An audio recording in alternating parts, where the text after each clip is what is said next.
Come to Troya, watch this space, because I'm going to be everywhere soon. That's not true, don't put that, because that's not me at all.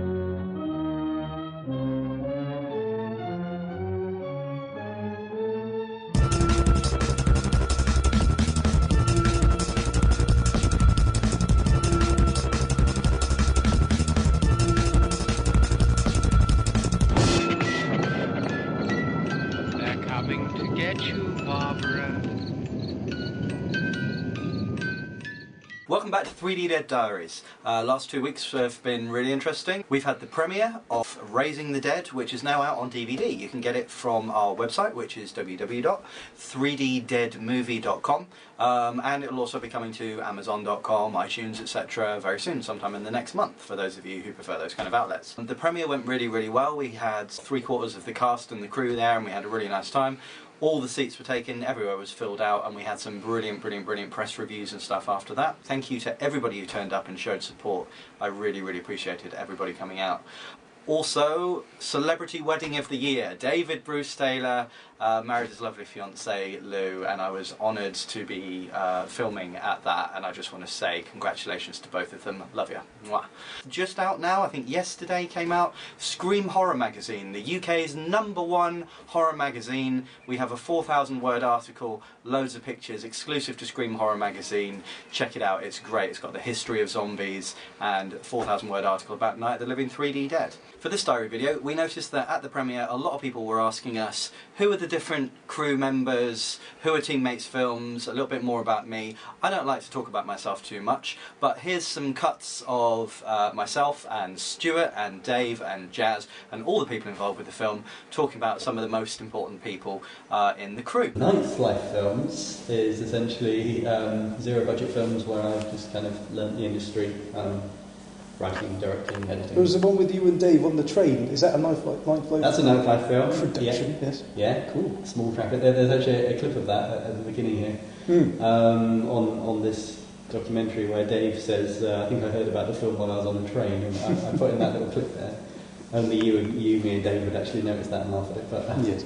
You know, there's only so much that you can do by yourself. I know everybody's of the opinion that I try and do everything myself. I don't. I like to work with other people. I'm not control freak, honestly. And Teammates Films is just close friends that have met on films and other stuff and work together as teammates. Teammates Films. What I found working on Sam's productions in the past is simply that he is everywhere on set, from making the decisions right at sort of the front line of directing, through to, if need be, grabbing hold of, you know, a sound pole if he's given the camera to someone else and just at the moment someone else wasn't able to stand there or was having, their arm was starting to hurt. Sam would be in there, like, taking on board any role required. But that's the thing, so was everyone, up to a level of where, obviously as a director, Sam was comfortable letting them. So people gain valuable experience. We've had some people just here on work experience, just trying to gain insight by observing a film of this nature being made. And I hope that they've gained everything they can from the time that Sam's given them on set. Going back to that glamorous thing, we're all pitching in from such a level, from T-boy, runner, painter and decorator. We've all done a lot of everything, but no one has done as much in that element as Sam, because he's been on it right from the word go. Well, Sam is a very happy chappy. He's always good fun to work with and can just talk for hours really, but always good things. And he directs everyone perfectly and couldn't really fault him. I'm Jill Thompson and I am the executive producer, or one of them. Jill is lovely and is always massively impressed with everything we do, which is nice, if I'm warranted. She's kind of our boss. Yeah.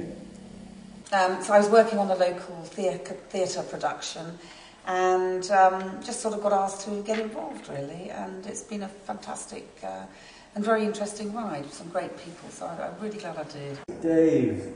First time I saw Dave, yeah, came in the morning. You two were putting up either the second to last or the last wall of the green room. Right, yeah. And he had one of the not gas masks, the dust masks. Yeah. And he had his hoodie on. So I basically saw like a bit of that and a little bit of the beard there. That's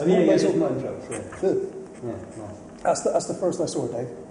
David Bruce Taylor, first AD. Lovely chap. Yeah, good bloke.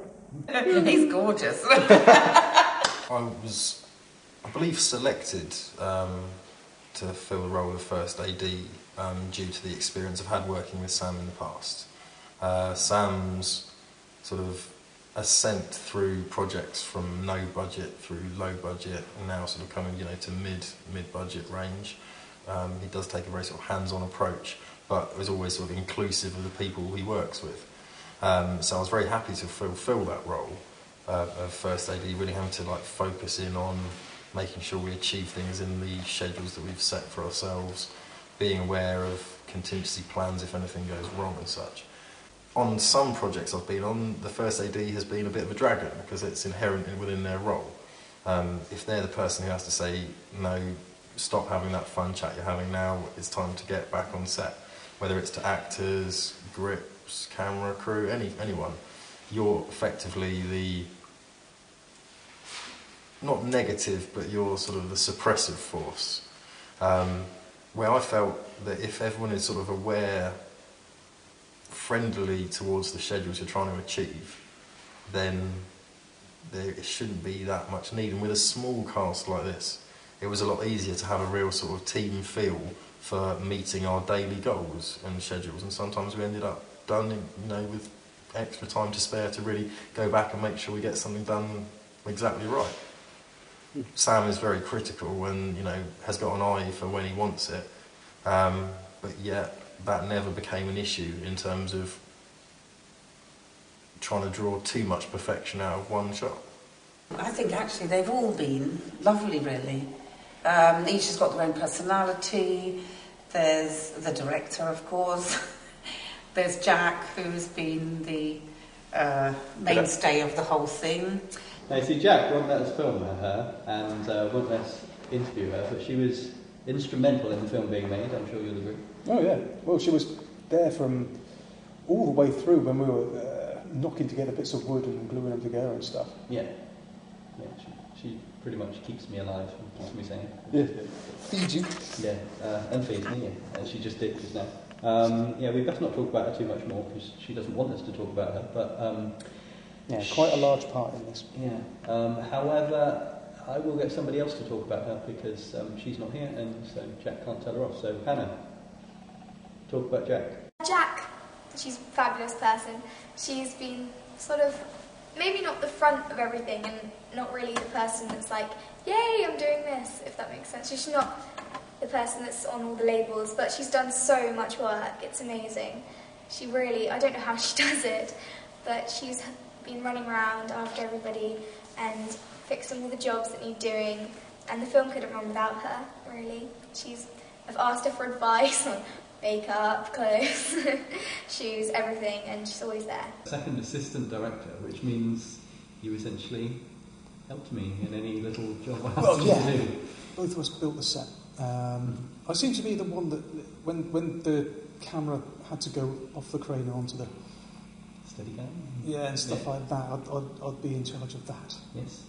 Backing up footage on memory cards in between. Also did a bit of audio, not much there. Absolutely, yeah. Audio recording and drove us places, very important. Oh yeah. Everybody doubles up, triples up, quadruples up on these things. So. Third AD was Jac Roan. Yeah. Good chap, actually. I spent some time in France and he smokes these little cigarettes. These English girls who was about to start filming. We were panicking because some stuff hadn't turned up until late. I think wallpaper or paints, carpets, all kinds of things needed to be done at the last minute. And Jazz stayed up and didn't go to sleep and stayed up for like 3 days in a row and helped us 3 nights in a row and helped us get everything done and really became instrumental in the film being finished by the end of it. So, funny enough, I think that's when I had a couple of days off. yeah, probably. When the going gets tough, take the day off. Me and Dave would be shooting a scene in one room whilst Stewart and Jess were still decorating an unfinished. Jac was in. And Jac was doing it as well. Yeah, absolutely. And Jazz was holding boom poles and things like that. Yeah. And lighting. Lots of lovely people like Seb and Jake. What a sexy guy. He's amazing. Makes the best coffee. And Yeah. if Seb wasn't on the project, we wouldn't be on it. That's how we do it. Oh, and Jake, the other work experience, well, he loves you. What's your opinion on him, even though you've not met him? We love Jake. Oh, I love Jake. We just know. Guessing he's a sexy guy as well. He eats too much cake. Oh, yeah. Get off the cake. Jake has a lot of love coming his way when he needs it. Beautiful. So, Seb, what do you think about the film, Night of the Living 3D Dead? Hi, I'm really bad at this. Several of us in the cast and crew have worked on productions where there's been such a large number of people working, each with very specific roles, that sometimes there is wasted time, just to put it simply, like where money is turned into something in front of the camera which the audience can see. But if there's times when, with a bit of double rolling, multitasking, dual skilling, then quite a few people have doubled up in multiple roles. You have to explain concept to less people. So as one person has an idea, it's far more likely to filter around everyone within the cast and crew, rather than just one person, or even just a small cluster of people who they have direct contact with within that area of their particular role. So our small cast and crew has really, I think, helped the film, not just sort of make a more effective use of the budget we've got, but just mean that we have more of a cohesive concept and delivery of our initial vision. I'm going to zoom in on you again. Anything else you want to say? Don't look at me. I'm sexy, yeah, I know it.